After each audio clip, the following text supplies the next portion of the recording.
الحمد لله رب العالمين والصلاة والسلام على رسوله الكريم وعلى آله وصحبه أجمعين وعلى من تبعهم بإحسان إلى يوم الدين. أما بعد. باب كراهية تعليق الجرس في البعير وغيره من الدواب وكراهية استصحاب الكلب والجرس في السفر. وعن أبي هريرة رضي الله عنه قال قال رسول الله صلى الله عليه وسلم لا تصحب الملائكة رفقة فيها كلب ولا جرس. رواه مسلم. وفي رواية أن النبي صلى الله عليه وسلم قال الجرس مزامير الشيطان. رواه مسلم. கணித்துக்குரிய அல்லாஹ் அடியார்களே, இன்று பார்க்கக்கூடிய தலைப்பு பாடம் 307 பாடம், ஒட்டகை மற்றும் இதர பிராணிகளின் கழுத்தில் சலங்கை கட்டுவது கூடாது, நாய் சலங்கை ஆகியவற்றுடன் பயணம் செய்வதும் வெறுக்கத்தக்கதாக இருக்கின்றது. இதில் வரக்கூடிய ஹதீஸில் நாயும் சலங்கையும் வைத்துள்ள பயணத்தில் மலக்குகள் தோழமை கொள்ள மாட்டார்கள் என நபி ஸல்லல்லாஹு அலைஹி வஸல்லம் கூறினார்கள். முஸ்லிமில் வரக்கூடிய 2113வது ஹதீஸு. இன்னொரு ஹதீஸில் சலங்கை ஷைத்தானின் இசை கருவியாகும் என்று நபி ஸல்லல்லாஹு அலைஹி வஸல்லம் கூறினார்கள். இது அபூதாவுதில் வரக்கூடிய சஹீஹான ஹதீஸ். இப்போ இந்த ஹதீஸில் முதல் விஷயம் சொல்லப்பட்டது, நாம இதற்கு முன்னால் பார்த்தோம், எந்த இடத்தில் நாய் இருக்குமோ அங்கு வானவர்களுடைய தோழமை, வானவர்கள் அங்கு வரமாட்டார்கள், மலக்குமார்கள் வரமாட்டார்கள். இப்போ இங்கு பயணத்தில் நாம் செல்லும் பொழுதும், நம்முடைய பயணத்தில் அந்த காலத்தில் ஒட்டகங்கள் மீது ஒட்டகங்களுடைய கழுத்துல இது மாதிரி சலங்கை, இந்த மணி அவங்க கட்டி வைப்பாங்க. அவர்களுடைய இந்த களைப்பை போக்குவதற்காகவும், நடக்கும் பொழுது அதனுடைய இசையை கேட்டு அந்த பயணத்துடைய களைப்பை போக்குவதற்காக இது செய்யக்கூடியவர்களாக இருந்தார்கள். ஆனால் நபி ஸல்லல்லாஹு அலைஹி வஸல்லம் இதை தடுத்தார்கள். சலங்கையை அணிவது குறிப்பாக பிராணிகளுக்கோ அல்லது கால்நடைகள் மீது நாம அணிந்து அதை பயணத்திற்காக கொண்டு செல்லக்கூடாது, நபி ஸல்லல்லாஹு அலைஹி வஸல்லம் தடுத்திருக்கிறாங்க. இது சில உலமாக்களின் அடிப்படையில இது ஹராமாக்கப்பட்ட ஒரு விஷயத்தில் என்று சொல்லப்படுகின்றது கடுமையாக. சில இது வெறுக்கத்தக்க ஒரு விஷயமாகவும் தெரியப்படுகின்றது. ஆக இப்போ நம்முடைய சமகாலத்தில் பார்க்கும் பொழுது ஒட்டகத்துடைய சவாரி என்று கிடையாது.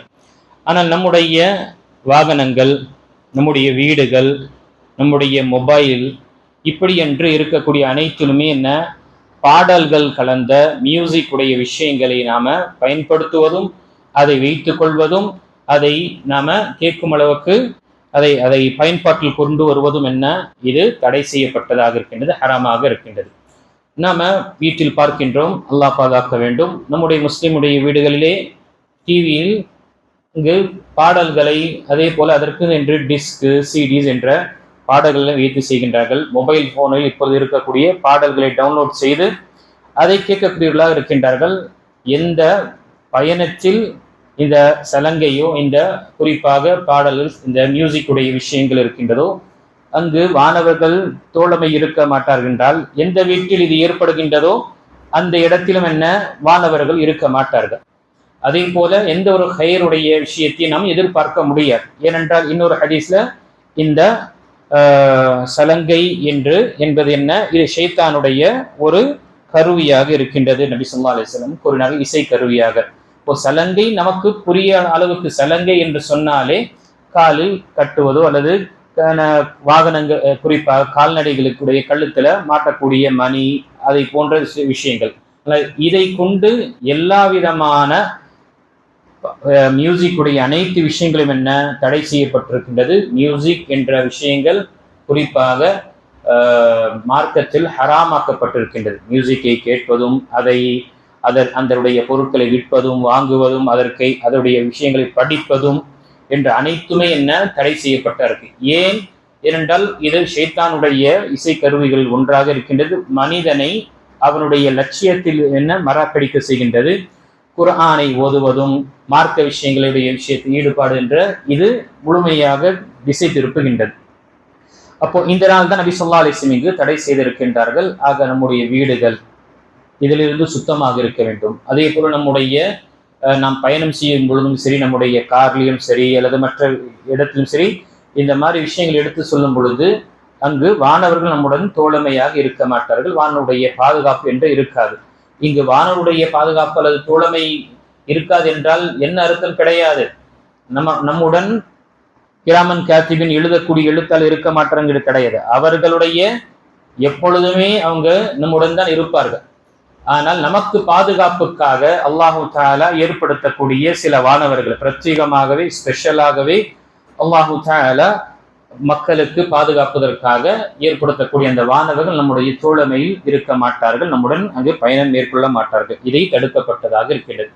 இப்பொழுது இருக்கக்கூடிய இந்த மாதிரி இதுல சிறு விதிவிலக்கு வரும். இங்க நாம குறிப்பாக வீட்டுல நம்ம வைக்கக்கூடிய பெல், காலிங் பெல் இருக்கு. இது எந்த ஒரு தடையும் கிடையாது. ஆனால் அதையும் என்ன பாட்டுடைய நிலையில் இருக்கக்கூடாது. வெறும் என்ன அங்கு மக்கள் ஒருவர் வெளியே உங்களை அழைப்பதோ அல்லது காத்து கொண்டிருக்கின்ற என்று ஒரு விஷயத்தை அங்கு ஒரு அலாரம் போல வைத்துக் கொள்வது அனுமதிக்கப்பட்டதாக இருக்கின்றது.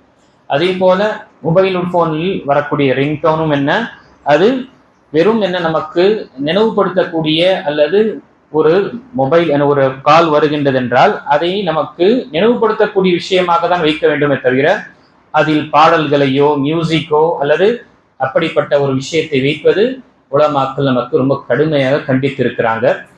இன்னும் ஒரு நிலை பார்த்தால் என்றால் சில மக்கள் குர்ஆனுடைய வசனங்கள் எல்லாம் என்ன செய்யறாங்க, ஆடியோவாக ரிங்டோனாக வைக்கின்றார்கள். இது இப்படிப்பட்டவர்கள் முதலில் அல்லாஹை அஞ்சிக் கொள்ள வேண்டும். குர்ஆன் இறக்கப்பட்டது உபதேசத்தை பெறுவதற்காக, ரிங்டோன் வைப்பதற்காக கிடையாது. ஆனால் என்ன செய்கின்றார்கள், சிலர் ரிங்டோனை வைத்து அது ஒன்று அல்லாஹு தஆலா இறக்கிய இந்த வேதத்தை நாம பயன்படுத்தக்கூடிய விஷயம் வேற ஒரு விஷயத்திற்கு. இரண்டாவது, குர்ஆனுடைய வசனங்களை நாம் ஓதும் பொழுது முழுமையாக முடித்த பிறகுதான் நாம் பேசுவதாக இருக்கட்டும் அல்லது அதை முடிப்பதாக இருக்கும். நடுவுல நாம துண்டிக்க கூடாது.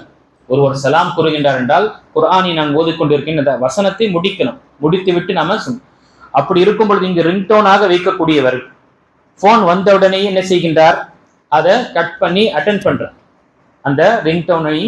அப்போ என்ன ஆகின்றது, அங்கு அந்த வசனம் அல்லாஹுடைய வேதத்தை அங்கு இழிவுபடுத்தக்கூடிய நிலையாக ஆகின்றது. அதனால உலமாக்கள் குறிப்பாக ஷேக் உசைமீன் ரஹிமஹுல்லாஹ் அவர்கள் மிக கடுமையாக கண்டித்திருக்காங்க. மனிதன் இப்படிப்பட்ட ரிங்டோன் வைப்பது அல்லாஹை அஞ்சிக் கொள்ளட்டும். ஏனென்றால் இறக்கப்பட்ட வேதம் இதற்காக கிடையாது. இதனால் என்ன, மனிதன் அதை எந்த ஒரு காரணத்திற்காக, நோக்கத்திற்காக, லட்சியத்திற்காக இறக்கப்பட்டதோ அதை விட்டு வேறு ஒரு விஷயத்திற்காக அவன் பயன்படுத்துகின்றான். இது கூடாது. மூன்றாவது, இதனால என்ன ஆகுது, முகஸ்துதியும் ஆகும். வைப்பதனால் ஆஹா குர்ஆனுடைய வசனங்கள் வைத்திருக்காரு, ஆஹா அதான் வைத்து கொண்டிருக்கிறார், ஆஹா மாஷா அல்லாஹ், இப்படி என்ற ஒரு முகஸ்துதி வரக்கூடிய நிலையும் ஏற்படும். இதிலும் என்ன மனிதன் பாதுகாத்துக் கொள்ள வேண்டும்.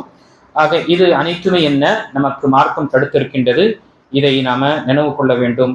எக்காரத்தை கொண்டும் நாம குறிப்பாக மியூசிக் என்ற விஷயமே என்ன நம்முடைய வீட்டில் நம்ம ஏற்படுத்த கூடாது. இதுல சிலர் இந்த இஸ்லாமிக் நஷீத் என்ற பெயரை கொண்டு என்ன செய்யறாங்க, அதையும் செய்யறாங்க. இஸ்லாத்துல நஷீத் என்பதே கிடையாது. முதலில் இஸ்லாத்தில் இது மாதிரி பாடல்கள் என்பதே கிடையாது. ஆம், கவிதைகள் இருக்கின்றது. அந்த கவிதைகள் ஓதக்கூடிய, அதற்கு அபியாத் என்று சொல்லுவாங்க, அல்லது அதுக்கு ஷிஅர் என்று சொல்லுவாங்க. அந்த ஷிஅருடைய சொல்லக்கூடிய ஒரு கவிஞருக்கு தான் ஷுஅரா என்று சொல்லுவாங்க. அல்லாஹு தஆலா ஷுஅராவுடைய நிலையை தன்னுடைய திருமறையிலே தெரியப்படுத்தி விட்டான். இவர்களுடைய உலகமே தனியான ஒரு உலகம் என்ற நிலை. இவர்கள் எங்கு வேண்டும் என்றாலும் திசை மாறக்கூடியவர்களாக இருப்பார்கள் என்று அல்லாஹு தஆலா அங்கு அந்த ஷுஅராக்களை கடுமையாக அல்லாஹு தஆலா தெரியப்படுத்தி இருக்கின்றான். ஆக இங்கு இத மாதிரி ஒரு நஷீதை வைத்துக் கொண்டு அதுல மியூசிக்கை வைத்துக் கொண்டு இது இஸ்லாமிக் நஷீத் என்று சொல்வது என்பது இது தவறான விஷயம். இஸ்லாத்தில் நஷீத் என்பது கிடையாது. அப்போ இஸ்லாமிக் நஷீத் என்பதும் கிடையாது. அதுல மியூசிக்கை வைப்பது அது பெரிய ஒரு விஷயமாக இருக்கின்றது. அதனால என்ன ஆகின்றது, சில நஷீதுகள் அல்லாஹ் பாதுகாக்க வேண்டும், இணை வைத்தல் எல்லாம் வருகின்றது. அல்லாஹ்வுடைய தூதரை புகழ்கின்றோம் என்ற பெயரில் அங்கு அல்லாஹ்வுடைய தூதர் ஸல்லல்லாஹு அலைஹி வஸல்லமை அல்லாஹ்வுடைய ஸ்தானத்தில் வைத்து என்ன செய்கின்றார்கள், அங்கு புகழக்கூடிய நிலை ஏற்படுகின்றது. ரொம்ப ஒரு கடுமையான சில வார்த்தைகள் நாம குறிப்பாக மீலாது நபுடைய விஷயத்துல நாம பார்க்கிறோம். புர்தா ஷரீஃப், கசீதா புர்தா, இந்த மௌலூத் ஓதக்கூடிய விஷயத்துல நிறைய இணை வைக்கக்கூடிய அல்லது ஷிர்க் வார்த்தைகள் புகழக்கூடிய மிகைத்து சொல்லக்கூடிய விஷயங்கள் இருக்கின்றது என்று நம்ம இதே போல மற்ற இஸ்லாமிக் நஷீத் என்று சொல்லக்கூடிய விஷயத்திலும் இருக்கின்றது. இதையும் நாம் அஞ்சிக் கொள்ள வேண்டும். அது நம்முடைய எந்த மொழியில் இருக்கட்டும், தமிழ் மொழியில் இருக்கட்டும், நம்முடைய உருது மொழியில் இருக்கட்டும், ஆங்கிலத்தில் இருக்கட்டும், அரபியில் இருக்கட்டும், அந்த விஷயத்தை நாம் என்ன செய்ய வேண்டும், அதிலிருந்து நம்மை தடுத்துக் கொள்ள வேண்டும்.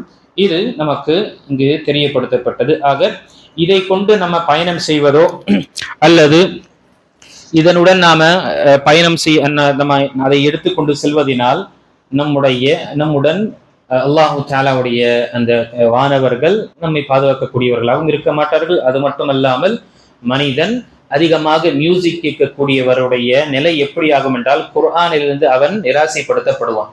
ஏனென்றால் உள்ளம் அவனுக்கு இதையேதான் கேட்கக்கூடிய அளவாக ஆக்கும். அவனுக்கு குர்ஆனை ஓதுவதும் குர்ஆனை படிக்கக்கூடிய அந்த பாக்கியம் அவனுக்கு ஏற்படாது, யார் அதிகமாக இதில் இருக்கின்றார்களோ.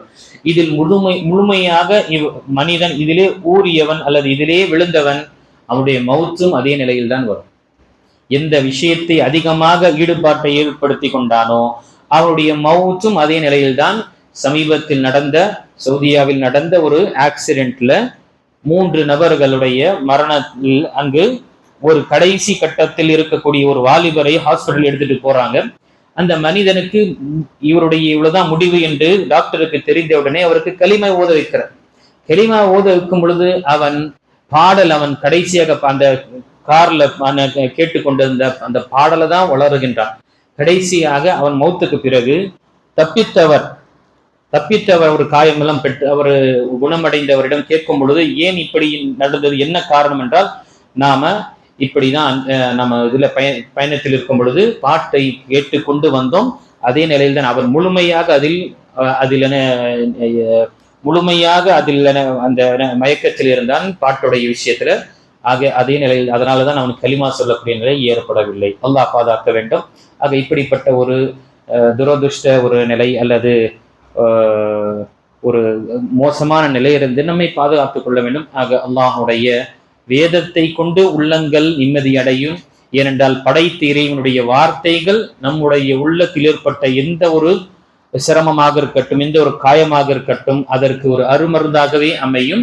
அதை தவிர வேற ஒரு விஷயத்தை எடுத்துக்கொண்டோம் என்றால், இந்த இருக்கக்கூடிய இந்த உள்ளம், இந்த சதை துண்டென்ன, இது கெட்டுவிடும். மனிதனுடைய உள்ளம் கெட்டுவிட்டதென்றால் ஒட்டுமொத்த அவனுடைய உடல், அவனுடைய ஈமானை அவன் இழக்கக்கூடிய நிலை ஏற்படும். அல்லாஹு தஆலா அப்படிப்பட்ட நிலையிலிருந்து நம்மை பாதுகாப்பானாக. தடுக்கப்பட்ட விஷயத்தில் முற்றிலுமாக அதை வெறுக்கக்கூடியவர்களாகவே அல்லாஹ் ஆக்கியருள்வானாக.